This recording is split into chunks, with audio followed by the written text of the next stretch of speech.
I used to think that marriages fall apart all at once. One catastrophic event, one moment of betrayal, and everything shatters. But the truth is, it starts with silence.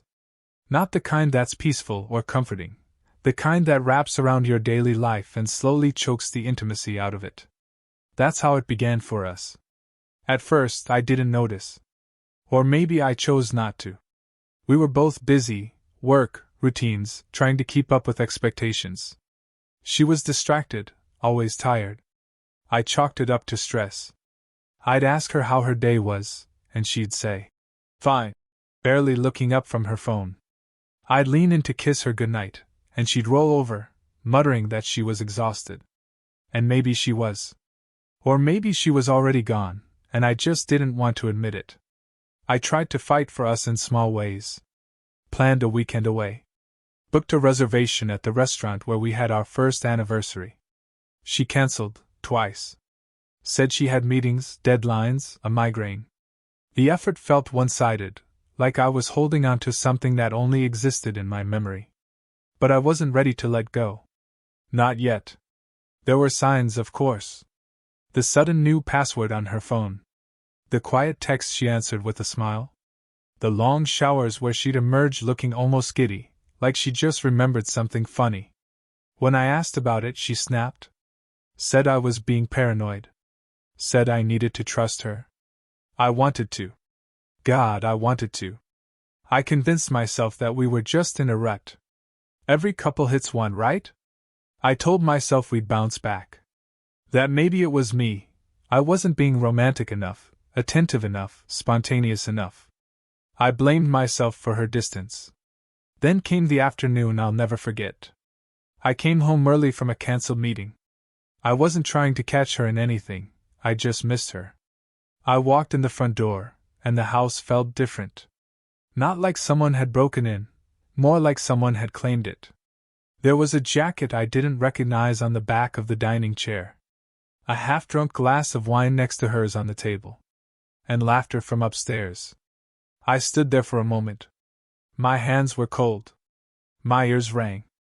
I knew before I even saw him. She came downstairs 10 minutes later, her blouse slightly wrinkled, hair damp, looking surprised, not guilty, not ashamed. Just mildly annoyed, like I'd interrupted something inconvenient. She didn't try to lie. She didn't bother to explain. All she said was, "We were going to talk about this soon." Soon. Like this was a business decision. Like I hadn't just walked in on my wife entertaining someone else under the same roof where we exchanged vows, hosted Christmas dinners, made love, fought, made up, and dreamed. I didn't scream. I didn't cry. I couldn't. I was frozen. Everything I thought I understood about our life crumbled in that moment. She looked at me with eyes I didn't recognize. Cold. Indifferent. As if my heartbreak was an inconvenience to her new chapter. That night, I packed a bag and left. I didn't know where I was going. I just knew I couldn't stay. She didn't chase me. Didn't call. Didn't even text. I think part of her was relieved. I slept in my car for a night, then at a friend's house. I couldn't bring myself to talk about it. It felt too raw, too humiliating. But eventually, I realized something terrifying. I had nowhere to place my pain. No outlet. No clarity. Just a suffocating blur of memories and questions that had no answers. So I booked a therapy session. It wasn't a dramatic decision. I just needed someone, anyone, who could help me understand why this had happened. Why I didn't see it coming. Or worse, why I saw it and ignored it. The therapist was quiet. Sharp. Not unkind, but not soft either. She didn't coddle me. In our first session, she listened carefully, then asked me, "What are you trying to fix, the marriage or yourself?" I didn't know.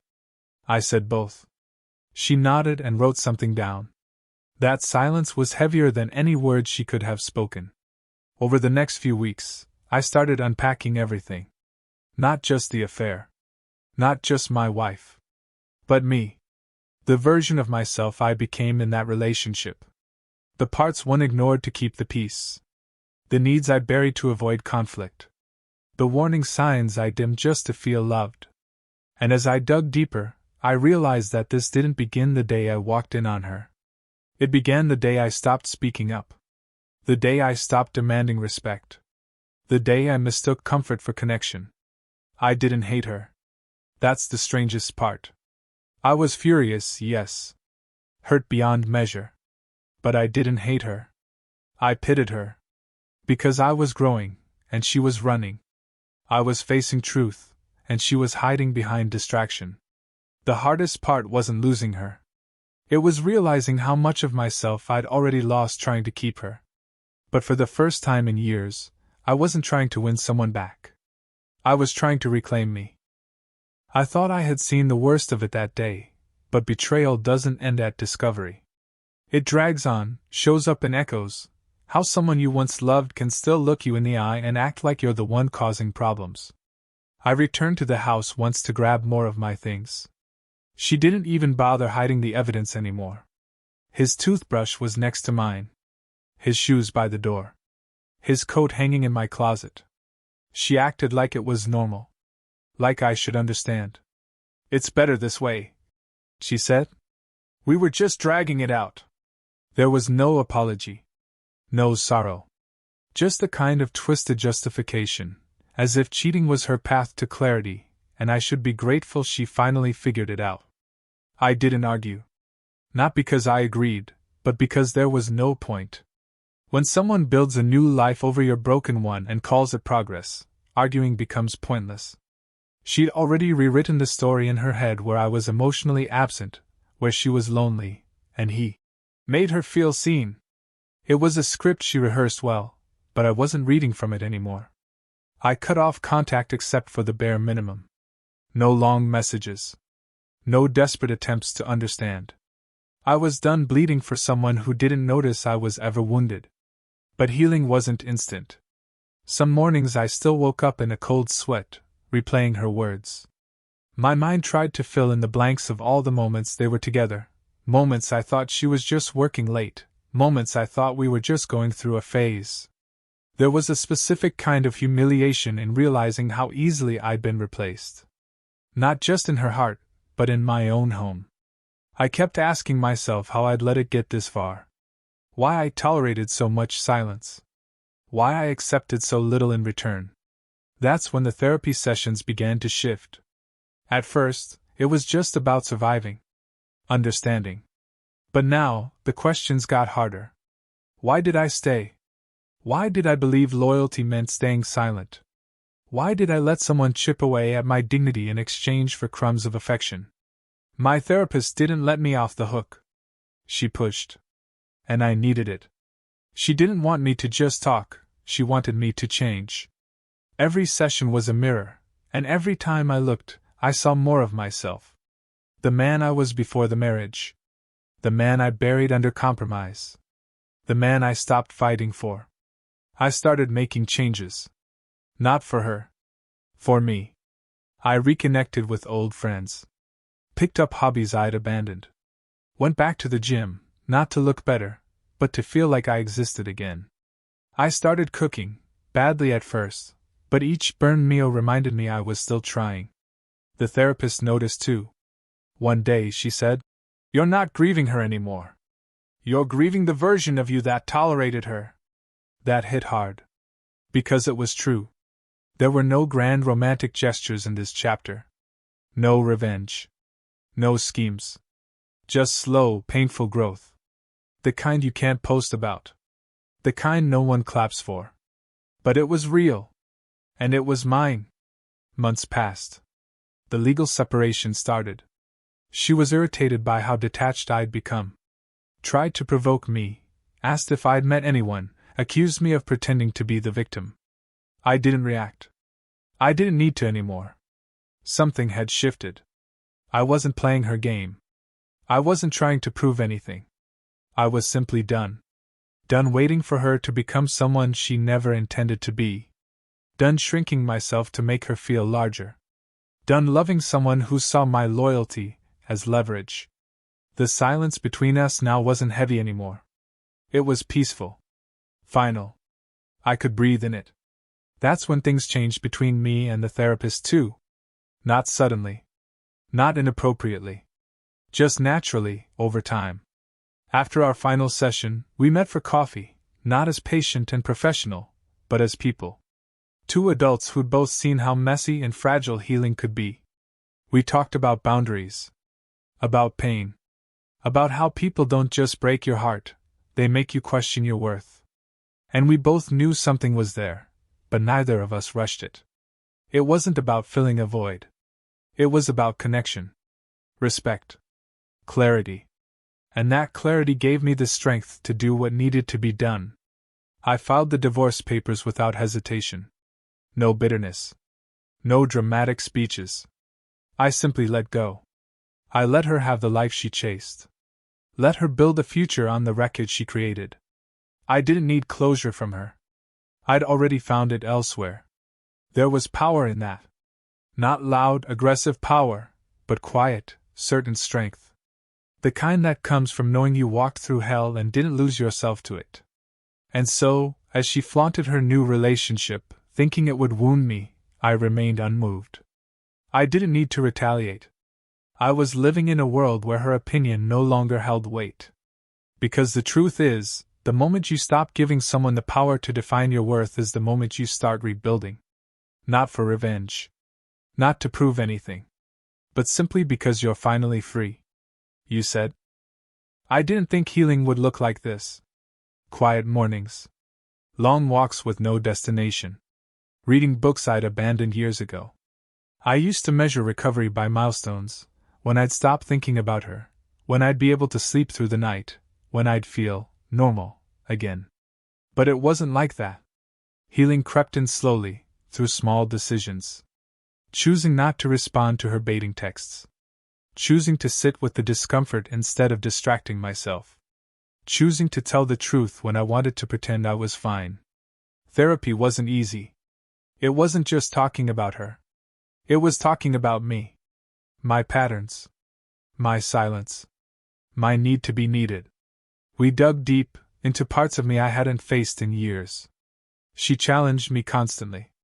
Why do you think love means sacrificing your peace? I didn't have a good answer. But I thought about it. A lot. I started to see myself in a different light, not as the man who was cheated on, but as the man who let his value be defined by someone else's approval. I saw how often I'd settled, convinced that loyalty meant endurance.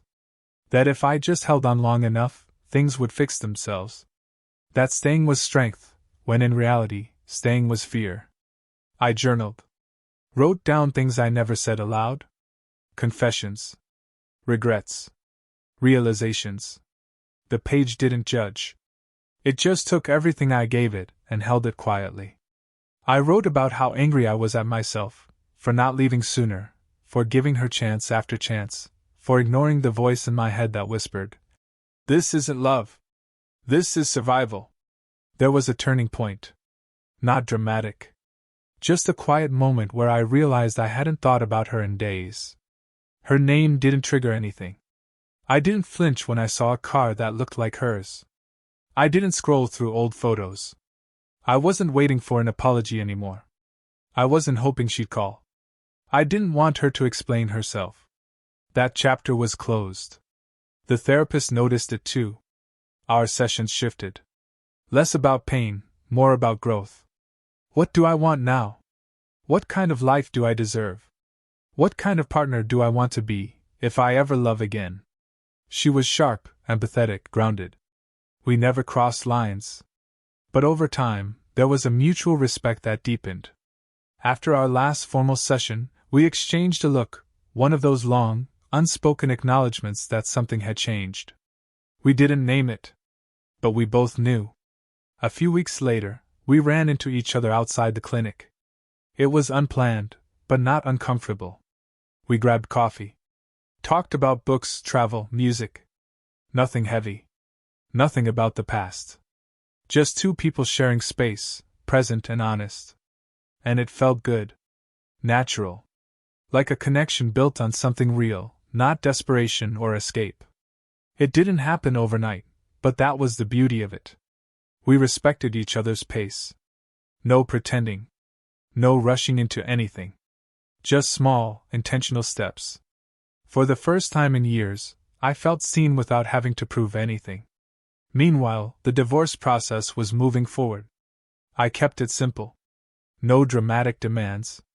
No emotional negotiations. She expected a fight. I gave her silence. That unnerved her more than any argument ever could. When control is your language, indifference is louder than rage. She called a few times.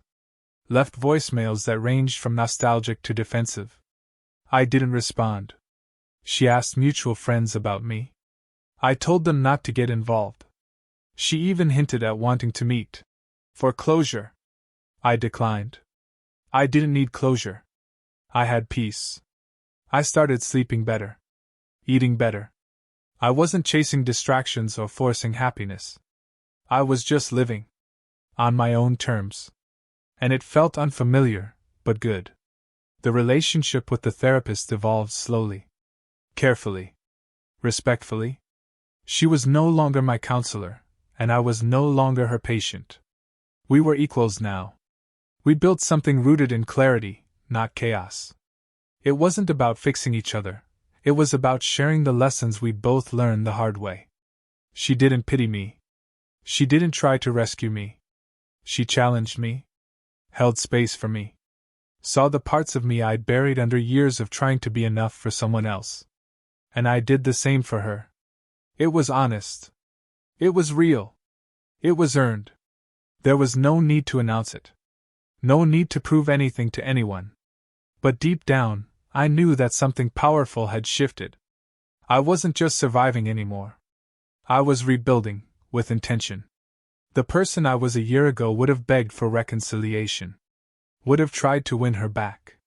Would have blamed himself for her betrayal. But I wasn't that man anymore. I wasn't interested in playing roles to keep people who didn't value me. And so, as the final paperwork was signed, I felt nothing but relief. No sadness. No bitterness. Just a quiet sense of finality. The chapter had ended, and I was no longer afraid of the blank page that followed. Because this time, I wasn't waiting for someone else to write it. I had the pen.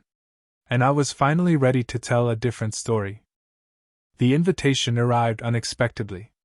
It was addressed formally, like nothing had happened between us, like she hadn't ripped our life apart and walked away without flinching. She was hosting a corporate gala, something for her new company, and the invite was clearly meant to impress. Gold trim, her name at the bottom, and a +1 option, like some kind of performance. I stared at it for a moment. Not because I cared, but because I knew what it meant. This wasn't a peace offering. This wasn't an olive branch. This was strategy. She wanted me to come and see her in control, glowing beside the man she replaced me with. She wanted to parade her choices like trophies. She didn't think I'd show up. And that's exactly why I decided to. But not alone. I called her, the therapist. Not for advice, but for a conversation. I told her the situation. She asked one question. Why do you want to go? I told her the truth. Because I'm not ashamed anymore. Because I want to face it, not for her, but for me. There was a long pause. Then she said, Then let's go. It wasn't about revenge. It wasn't about proving anything. It was about showing up with dignity. With someone who had seen me at my lowest and stood beside me while I rebuilt. She wasn't a prop. She was my piece in human form. And walking into that room with her wasn't an act, it was a statement.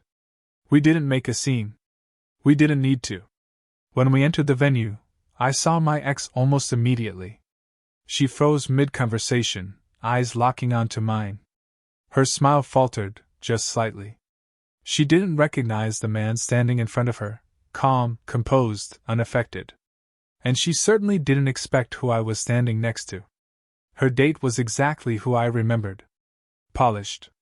Empty. The kind of man who speaks louder when he feels threatened. He extended a handshake I didn't take. My ex stepped forward, forced a smile, and said something generic. Nice to see you. I nodded. Nothing more. We moved through the room effortlessly. We weren't loud. We weren't dramatic. But we were grounded. People noticed. Not because of flash or spectacle, but because of energy. That unshakable, quiet confidence that only comes from doing the hard work of healing. Throughout the evening, I saw her watching us. Her glances grew more frequent, more frustrated. It was like she couldn't understand how I wasn't crumbling in her presence. Like she expected me to still be wounded, still looking for answers. But I wasn't. A mutual acquaintance came up to us. He glanced at my date, then at me, and said, "You look different. Lighter." I smiled and replied, "Because I am." And that was it. That's all that needed to be said. My ex made one final attempt.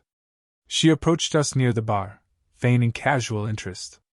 "So, how long have you two been seeing each other?" Her voice was light, but I could hear the tension underneath. My partner responded, "Long enough to understand what respect looks like." That shut the conversation down immediately. She walked away without another word. That moment wasn't about winning. It wasn't about who looked better, or who moved on first. It was about contrast. She saw it. Everyone saw it. She chose chaos, I chose clarity. She chose control, I chose freedom. The event ended without drama. We said polite goodbyes and left quietly. But inside I felt a shift. Not anger. Not pride. Just peace. Because I had faced the place where I was once humiliated. I had stood where I once collapsed. And I didn't flinch. That night, back home, I thought about everything that had brought me to this point. All the nights I spent wondering why I wasn't enough. All the tears I buried, the dignity I gave away, the hope I wasted. And then I looked at the present, at who I was now. Not broken. Not bitter. Whole. She didn't expect that. She thought I'd disappear. That I'd spiral, beg, or fade into insignificance. What she didn't anticipate was that I'd take every ounce of pain she handed me and build a life that no longer included her. I didn't need to announce my healing. I didn't need a spotlight. But walking into that room with the woman who helped me rise again, it wasn't about optics. It was about truth. I wasn't the victim anymore. I was the author of a story she no longer had access to. And the best part? I wasn't even angry. I didn't need to be. That was the real victory. Not the presence, not the partner, not the composure. The fact that I had let go of every ounce of her control over my mind, my heart, my self-worth. She brought her affair partner into our home, thinking it would break me. Thinking it would end me. But what she didn't realize was that the man she tried to destroy didn't just survive, he transformed. And he came back with something far more powerful than revenge. He came back with someone she could never become. Someone secure. Intelligent. Grounded. Real. That was the twist she never saw coming. In the weeks that followed the event, I noticed something strange. There was no urge to revisit what had happened, no spiral of overthinking or lingering emotion. I didn't need to replay the conversations or analyze her reactions. I had nothing to prove. What I felt was complete closure, not the kind you beg for, but the kind you build for yourself. She tried reaching out again, casually at first. Messages that pretended to be friendly, under the guise of just checking in. I ignored them. When that didn't work, she tried guilt. Said things like, "You've changed," or "You used to be so kind." But I had changed. I had stopped enabling her behavior and started respecting myself. That wasn't cruelty. That was clarity. Eventually, she called. I answered, not out of curiosity, but because I wanted it to end clean. She started talking like nothing had happened. Said she was happy I'd moved on, but there was an undercurrent of resentment in her voice. She asked questions she had no right to ask. "Is it serious? How did you two even start?" I gave her nothing. Not because I was hiding, but because I owed her nothing. When she realized she no longer had emotional leverage, her tone shifted. She tried nostalgia, brought up old memories, vacations, inside jokes. But those memories didn't sting anymore. They felt distant, like scenes from someone else's life. And they didn't move me. I said one thing before I hung up. "We're done. Don't call again." Not out of spite, but because I meant it. The door was closed. Locked. Sealed. And on the other side was the version of me who spent too long waiting to be chosen by someone who never valued what he gave. That decision was freedom. In the new relationship, we didn't rush. We kept things private, not secret. We respected the time it took to grow something real. There was no drama, no manipulation, no second-guessing intentions. Every moment was grounded in honesty. When we disagreed, we talked. When we were uncertain, we asked. It was a completely different world from what I had known. I learned what it meant to feel safe with someone. To be listened to, not tolerated. To be challenged in a way that didn't tear me down. There was no scorekeeping, no silent punishments. Just mutual respect. It made me realize how unhealthy my old relationship really was. I had called it love, but it was obligation. Fear. Habit. This new connection taught me the difference. It wasn't about fireworks or constant excitement. It was about peace.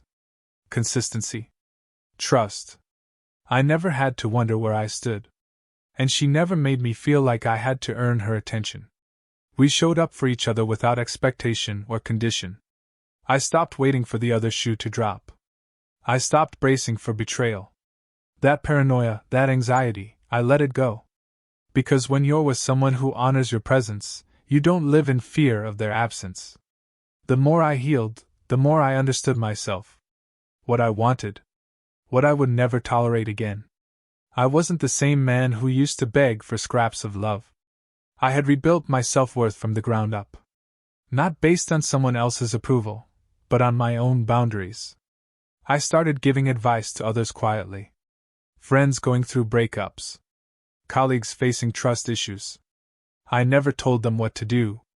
I just shared what I'd learned, that love without respect is manipulation, that loyalty without boundaries is self-destruction, and that healing isn't about forgetting, it's about remembering who you are before you were made small. The man I used to be? He would have stayed. He would have swallowed his pride, begged for forgiveness, tried to fix what he didn't break. But now, I didn't fear being alone. I feared being in the wrong company. And that shift changed everything. The divorce was finalized without drama. Just a stack of paperwork and a stamp. But for me, it felt like the end of a long war. A silent one, mostly fought within. I didn't throw a party. I didn't announce it. I just exhaled. For the first time in years, I could breathe fully. I went on a trip after that. Nothing extravagant. Just a quiet getaway. Time to sit with everything. To be alone, but not lonely. I looked out at the ocean one morning and realized I didn't miss her. Not the good times. Not the early days. Not the version of her I built up in my head. That realization came with no sadness. Just calm. Because I wasn't anchored to the past anymore. I wasn't trying to rewrite what happened. I had accepted it. She did what she did. I let it go. I forgave, not for her, but for me. Forgiveness didn't mean trust. It didn't mean reunion. It meant freedom from resentment. I came back with a clear mind. A lighter heart. A sense of self I hadn't felt in years. And beside me was someone who didn't just see me, but stood with me. This wasn't revenge. This wasn't redemption. This was rebirth. And I didn't need anyone's validation to know that I had won. Not in a petty way, but in the quiet, grounded way only survivors know. I didn't come back to hurt her. I came back with someone she could never be, someone kind, secure, and emotionally whole. And that was more powerful than any apology she could have ever offered. I didn't speak about her anymore, not to friends, not to family, not even to myself. There was no need. She had become a part of the past that no longer required unpacking. What once felt like an endless storm had passed quietly, leaving me standing in stillness I didn't know I was allowed to have. That stillness was peace.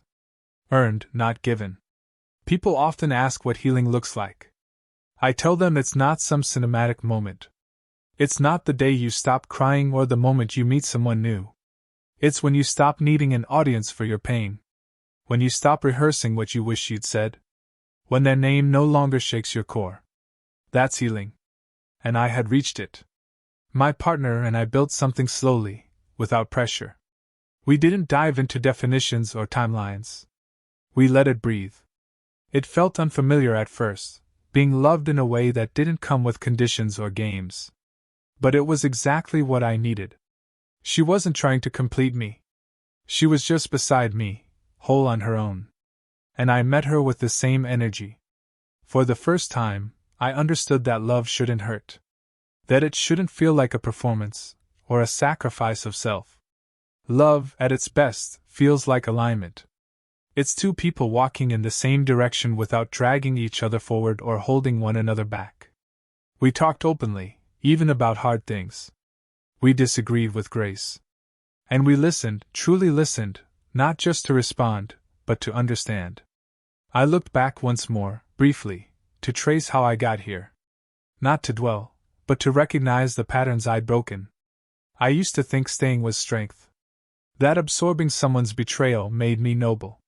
But now, I knew that strength was in leaving. In choosing yourself when someone else refuses to. In recognizing when love becomes a leash. If I had stayed, I wouldn't have grown. I would have remained trapped in cycles of hoping, pleading, questioning. I would have continued shrinking, just to make her feel bigger. But walking away wasn't the end. It was the beginning. Of identity. Of dignity. Of self-respect that didn't need to be earned from someone else's validation.